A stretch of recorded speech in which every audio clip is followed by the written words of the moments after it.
હાઈકોર્ટનું ભવન હોય, છોટાઉદેપુરના કલેક્ટરનું ભવન હોય, એસપીનું ભવન હોય, તાલુકા પંચાયતની કચેરીનું ભવન હોય, આ ભવનો આપણા આદિવાસીના પરસેવાથી બનેલા ભવનો છે.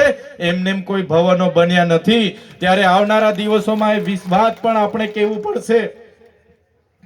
આદિવાસીનો જે પ્રકારે ઉપયોગ આ વિકાસમાં થયો છે એની સામે આદિવાસીનો વિકાસ નથી થયો, ત્યારે એના માટે જાગવું પડશે. ત્યારે સાથીઓ, મેં ઇતિહાસની વાત કરું છું એટલે કેટલાક લોકોને માથા પરથી જ જાય છે એવું લાગે છે. જાય છે ને? પણ જે પ્રકારે આ ડોક્ટર સાહેબ બેઠા છે ને, એ ડોક્ટર સાહેબ શરીરના ડોક્ટર છે. શરીરમાં તમારું કાં દુખે છે, હું દુખે છે, તમને ચેક કરીને તમને દવા આપે. મેં શરીરનો ડોક્ટર નથી, મેં સમાજનો ડોક્ટર છું. એટલે તમને કડવી દવા આપું છું. સમાજનો ડોક્ટર છું એટલે જે પણ દવા આપીશ એ કડવી લાગશે, પણ એ દવા તમે લેતા જશો ને તો આવનારા દિવસોમાં તમારા બધા દુઃખ હારા થઈ જવાના છે.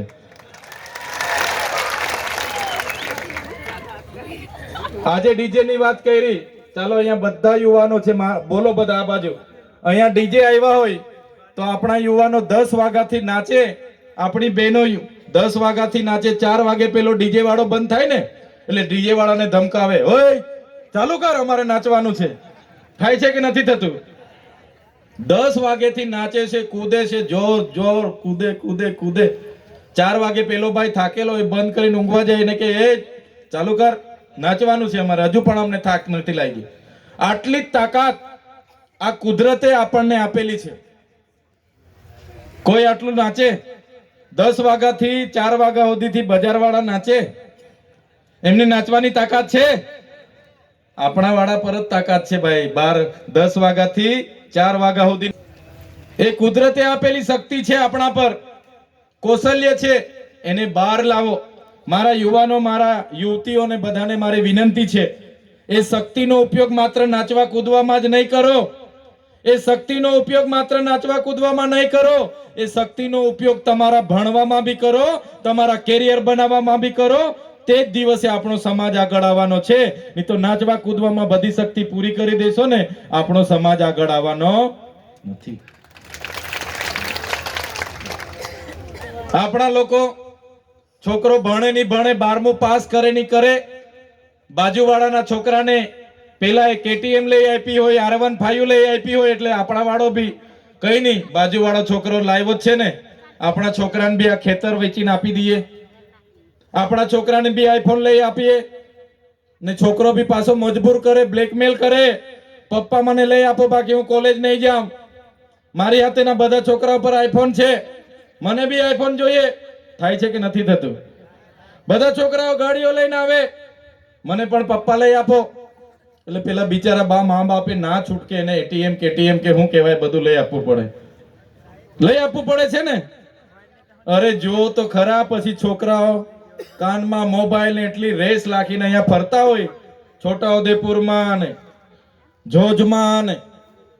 જ્યારે છોકરાઓ ઠોકાઈને એની ડેડ બોડી ઘરે આવે ને ત્યારે મમ્મી પપ્પા પર કેટલી વીતે છે, જોઈ છે ને તમે? એટલે છોકરાઓ બધું જ માંગશે. પેલા છોકરાઓને આપણા વડીલોએ સૂચના આપો કે ભાઈ પહેલા ભણો, તમારું કેરિયર બનાવો, પછી તમારે જે જોઈએ તે બંગલો જોઈએ, ગાડી જોઈએ, લગ્ન જોઈએ, બધું જ અમે કરાવી આપીશું. સાચી વાત છે કે ખોટી વાત છે? મારી વાત માનશો ને બધા? આપણા છોકરાઓ છે, આપણા છોકરાઓ તમને બ્લેકમેલ કરે છે, બીવડાવે છે, આમ કરી દઈશ, તેમ કરી દઈશ, ફલાણું કરી દઈશ, ઢીકણું કરી દઈશ. એટલે 2 એકર ખેતર મૂકીને બી તમે લઈને આપી દેવ છો બાઈક, 2.5 લાખનું 2 લાખનું. પછી જયારે ઠોકાય ને એક ને એક છોકરો જતો રહે છે તો કેટલું દુઃખ થાય છે. થાય છે કે નથી થતું? એટલે છોકરાઓને પણ મારે વિનંતી છે ભાઈ, જેટલા પણ યુવાન યુવતીઓ મને સાંભળો છો, બધાને આ મહાપંચાયતમાં આજે જે પણ કેમ છું એ સાંભળીને જજો.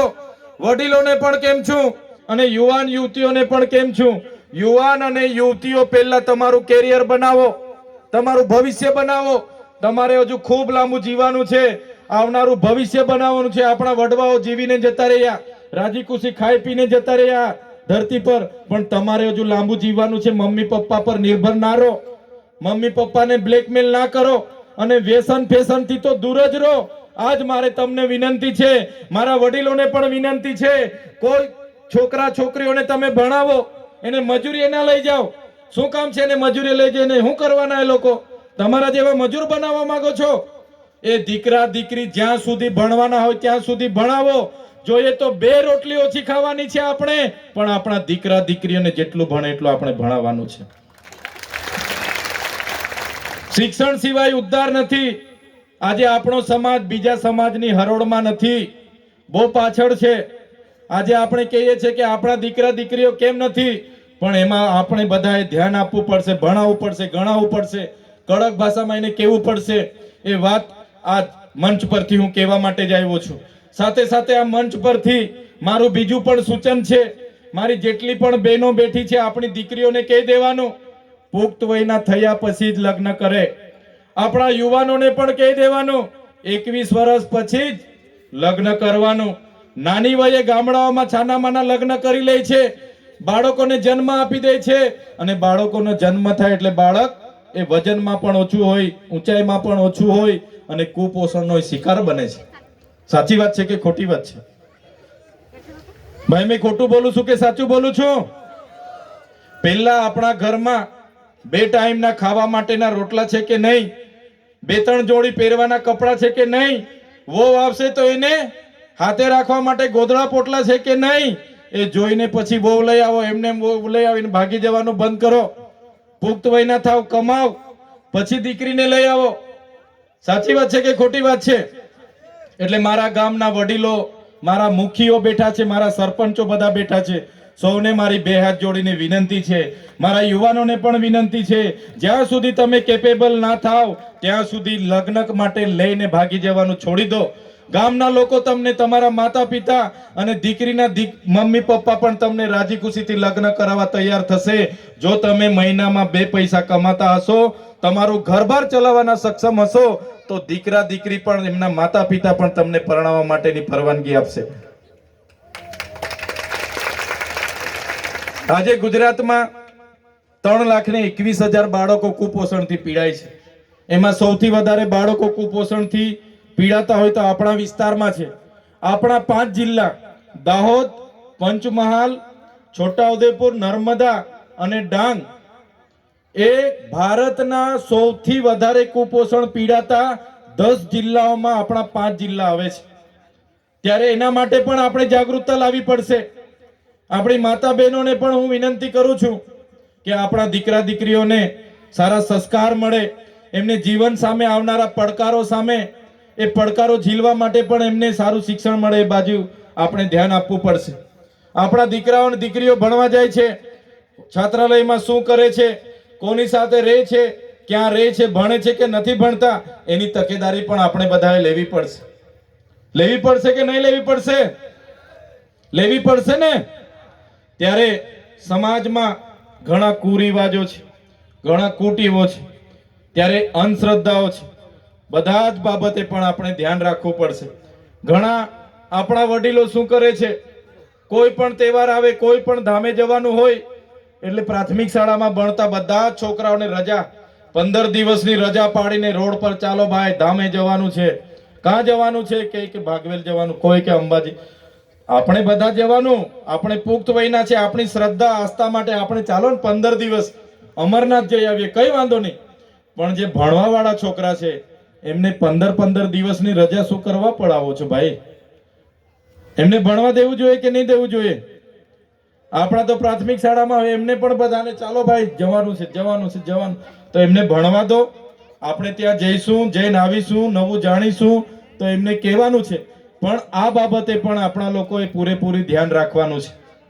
સાથે સાથે જંગલ જમીનની આગળ વાત થઈ, આ બાજુ બધા ધ્યાન આપજો ભાઈ. કેટલા લોકો જંગલ જમીન ખેડે છે? બધા ખેડો છો ને? જંગલ જમીનમાં આપણે બધાનો કબજો એ આજેથી નથી. તમારા બધાના, આપણા બધાના પૂર્વજો આદિ અનાદિ કાળથી જંગલમાં રહીને જમીનો ખેડે છે. દેશ આઝાદ થયો એટલે કેટલીક જમીનોના સર્વે થયા. આપણા લોકો અભણ હતા, ભણેલા નહોતા, જાણતા નહોતા. એમણે કઈ જમીન ખેડે છે એટલે આટલું બતાવી દીધું કે આટલું હું ખેડું છું, એટલે બીજી જમીન બધા અનામત જંગલોમાં જતી રહી. શ્રી સરકારમાં જતી રહી, સરકારી ખરાબોમાં થઈ ગઈ, સરકારી પડતરમાં થઈ ગઈ, અને આજે એ જમીનો પર આપણો કબજો હોવા છતાં કટિયામાં આપણા નામ નીકળતા નથી. આપણે જમીન ખેડતા હોવા છતાં આપણને સનદ મળતી નથી. તો જંગલ ખાતાની જમીનો માટે સૌપ્રથમ જંગલ સંરક્ષણનો ધારો 1862 બન્યો, જંગલ ખાતું 1927 બન્યું, અને એ જંગલની જમીન આદિવાસીને આપવા માટે 1980 વન અધિકાર અધિનિયમ બન્યો, અને ફરી 2006 વન અધિકાર અધિનિયમ બન્યો, અને એમાં એવી જોગવાઈ કરવામાં આવી છે કે આદિવાસી જે પણ જંગલ વન વિસ્તારમાં રહે છે અને એનો જંગલ જમીન પર કબજો છે, જંગલની જમીન એ ખેડી ખાય છે, ત્યારે એ જમીન એ આદિવાસી પરિવારને આપવાની જોગવાઈ 2006 કાયદામાં છે. ત્યારે આજે આપણા બધામાં એકતા ન હોવાના કારણે જંગલ ખાતાના લોકો આવીને તમને પણ હેરાન કરે છે, તમારા જે પેન્ડિંગ દાવાઓ છે પણ મંજૂર કરવામાં આવતા નથી. ત્યારે આવનારા દિવસોમાં આ મહાપંચાયત થકી આપ સૌને હું કહેવા માંગુ છું, જ્યારે DCF ને રજૂઆત કરવા જવા પડશે, આપણા પ્રાયોજનાને રજૂઆત કરવા જવું પડશે, કે છોટાઉદેપુરને કલેક્ટરને રજૂઆત કરવા જવું પડશે, તો આપણે બધા જંગલ જમીનના આપણી સનતો બાકી છે આપણને મળે, એની માટે આવનારા દિવસોમાં બધાએ છોટાઉદેપુર ખાતે અમે આહવાન કરીશું. રાજેશભાઈ તમને સૂચના આપશે, એ દિવસે બધાએ ત્યાં પહોંચવાનું છે. કેમ કે જ્યાં સુધી આપણને સનતો નહીં મળશે ને, આ લોકોએ સર્વે ચાલુ કરાવી દીધા છે. આવ્યા હતા ને સર્વે વાળા, સર્વે ચાલુ કરાવી દીધા કે આદિવાસીઓનો કબજો કેટલો છે એટલા જ આપવાના, હવે સનતો નહીં આપવાની. અને બહારના લોકોને આપણી જમીનો પર એમની નજરો છે. ત્યારે આપણે સનતોની માંગણી માટે આવનારા દિવસોમાં બહાર નીકળવું પડશે. અને જે જંગલ ખાતાવાળા આપણા લોકોને હેરાન કરે છે, એ જંગલ ખાતાવાળાને પણ આ મંચ પરથી કહેવા માંગુ છું, અમારા આદિવાસીઓ એ આ જંગલ હાંચવેલા છે. તમારું જંગલ ખાતું તો હમણાં આવ્યું છે, એટલે આ જંગલ અને આદિવાસીઓ તો હજારો વર્ષથી અહીંયા છે. અમારા આદિવાસીઓને જો જંગલ ખાતા હેરાન કરવાની વાત કરતા હશે તો આવનારા દિવસોમાં અમે રોડ પર ઉતરવાના છે. તે દિવસે અહીંયા જંગલ ખાતાવાળા પણ નજરે નહીં પડશે. જંગલ ખાતાવાળા ઓફિસો બેસીને કૌભાંડો કરવામાં લાગેલા છે, આ જંગલો સાચવવામાં એમને રસ નથી. આ સામે મોવડા દેખાય છે, એ આપણા કલ્પસ વૃક્ષ કહેવાય. આ મોવડાને કલ્પ વૃક્ષ કહેવાય આપણા આદિવાસી સમાજનો. ત્યારે આ મોવડા હોય, જંગલ હોય, આપણે બધાએ સાચવેલું છે. વધારે લાંબુ વાત હું નથી કરતો, પણ આજની આ મહાપંચાયતમાં ઘણા લોકોએ ઘણી વાતો મૂકી છે. મારા આદિવાસી વડીલો, યુવાનો, માતા બહેનોને મારી નમ્ર અરજ છે, આપણા સમાજને કઈ દિશા આપવાની, આપણા યુવાનોને કઈ દિશા આપવાની, આપણા સમાજમાં શિક્ષણનું સ્તર કઈ રીતના ઊંચું આવે, વ્યસનો કુટેવો કઈ રીતના દૂર થાય, એ બાબતની આજની આ મહાપંચાયતમાં આપ સૌ ઉપસ્થિત રહ્યા છો. અને જે કંઈ અહીંથી ભાષણો થયેલા છે, જે કંઈ અહીંથી સૂચનો તમને મળ્યા છે, એ તમામ સૂચનો પણ અમલવારી બધા પોતાના ઘરે જઈને કરજો, એવી બધાને બે હાથ જોડીને વિનંતી છે. આજના કાર્યક્રમમાં અમને આમંત્રિત કર્યા, અમારું સ્વાગત કર્યું, અમારું સન્માન કર્યું, અને આપ શ્રીઓએ અમને જ્યારે સાંભળ્યા છો એ બદલ પણ બધાનો હું ખૂબ ખૂબ આભાર માનું છું. સાથે સાથે સાથીઓ, આપણા 72 આદિવાસી વિસ્તારના 72 તાલુકાઓ છે. હવે આ સરકાર 72 તાલુકાઓમાં મધ્ય ભોજનમાં જે બપોરે આપણા બાળકોને ગરમ ગરમ જમવાનું મળે છે, એની જગ્યાએ છોટાઉદેપુરમાં એક જ જગ્યાએ સેન્ટ્રલાઇઝ રસોડું એમના ભાજપના એક NGO ને ટેન્ડર એમણે આપી દીધું છે. એમણે કીધું કે હવે મધ્યાહન ભોજનનું જમવાનું બંધ, હવે અમે છોટાઉદેપુરથી દરેક ગામમાં દૂધ સંજીવનીની થેલીઓ આવે છે એ રીતના અમે જમવાનું પહોંચાડીશું. ત્યારે એક એમના ઉદ્યોગપતિને, એક NGO ને લાભ કરાવવા માટે આ 72 તાલુકાના તમામ પ્રાથમિક શાળાના હજારો બાળકો સાથે જે આ લોકો ચીલવાડ કરવાના છે, આપણા મધ્યાહન ભોજન ચલાવનારા MDM ના સંચાલક અને રસોઈ બનાવનારી જે બહેનો હોય કે ભાઈઓ હોય, એમની રોજીરોટી છીનવવાની વાત છે. ત્યારે આપણું મધ્યાહન ભોજન જે ચાલે છે એ જ ચાલે, એમાં એનો ફૂડબેલ ઉમેરીને એને સુધારા વધારા કરવામાં આવે, એ બાબતની રજૂઆત કરવા જો આવનારા દિવસોમાં આપણે જવાની આહવાન થશે તો હું પણ આવીશ અને તમારે પણ બધાએ ઉપસ્થિત થવાનું છે.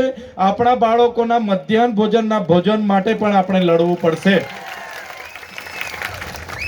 સાથે સાથે અરવલ્લી પહાડોને 100 મીટરથી ઊંચા પહાડોને જ પહાડી ગણવાના અને બીજાને ના ગણવાના, ત્યાં માઇનિંગની પરવાનગી આપવાની જેવો કાયદો લાવ્યા છે, ત્યારે આપણા વિસ્તારોમાં પણ પહાડોને બચાવવા, જંગલોને બચાવવા આવનારા દિવસોમાં આપણે આદિવાસી સમાજે જ બહાર આવવું પડશે. એવી વાત સાથે આપણે સૌ સંવિધાનમાં માનનારા છે, સમાજમાં માનનારા છે, પણ જ્યારે જ્યારે આદિવાસી સમાજ પર સરકાર અત્યાચાર કરે, આપણી જમીનો લેવાની વાત કરે, ત્યારે આદિવાસી સમાજે જ્યારે આહવાન થાય, પોતાના વાજિત્રોની સાથે સાથે પોતાના ઓજારો સાથે પણ રોડ પર ઉતરવાની તૈયારી રાખજો. એ જ વાત સાથે આજે સૌએ અમને સાંભળ્યા અને અમને સહકાર આપ્યો છે, એ બદલ બધાનો હું ખૂબ ખૂબ આભાર માનીને વિરમું છું. ધન્યવાદ. જય આદિવાસી, જય જોહાર, જય ભારત.